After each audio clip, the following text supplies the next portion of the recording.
luônមាន material រៀបពីជាច្រើនដែលយើងអាចយកមកប្រើការនៅក្នុង model របស់យើងបានចំពោះការ create material អាចចូលទៅមើលនៅក្នុង playlist មួយឈ្មោះ how to material PBR material យើងចូលទៅក្នុង material tab ហើយ pick នៅលើផ្ទៃ surface ណាមួយឬក៏ material ណាមួយយើងនឹងឃើញ library របស់ material ជាច្រើនហើយយើងមាន setting ដែលអាចឲ្យយើង modify នៅពីលើហ្នឹងបាន material library គឺបាន organize ដូចជាមួយនឹង asset library ដែរគឺយើងមានតាមប្រភេទហើយនៅខាងក្រោមគឺជាប្រភេទ folder របស់វា fabric carpet curtain fabric leader pattern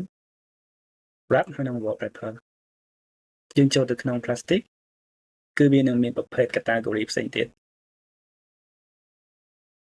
transparent plastic និង plastic ដែលមានលក្ខណៈ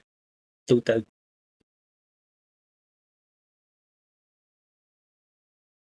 ហើយយើងឃើញឈ្មោះរបស់វាដែលបង្ហាញនៅពីលើហ្នឹង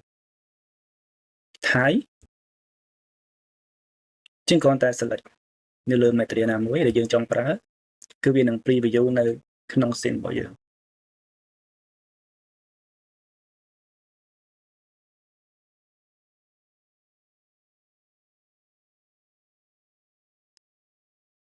យើងអាច click នៅលើនេះដើម្បី save change ឬក៏យើង double click នៅពីលើ material មួយហ្នឹងហើយយើងអាច modify នៅក្នុង setting របស់វាបានយើងអាច rotate picture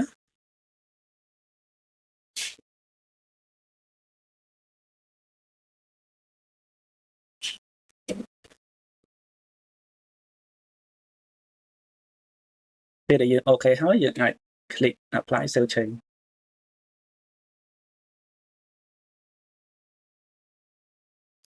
ឬក៏យើងអាច modify នៅពីលើ material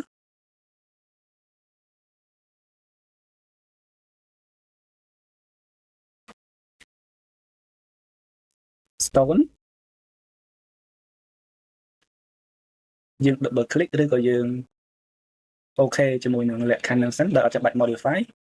យើងអាច pick material ផ្សេងទៀតដើម្បីធ្វើការនៅពីលើហ្នឹង color particular color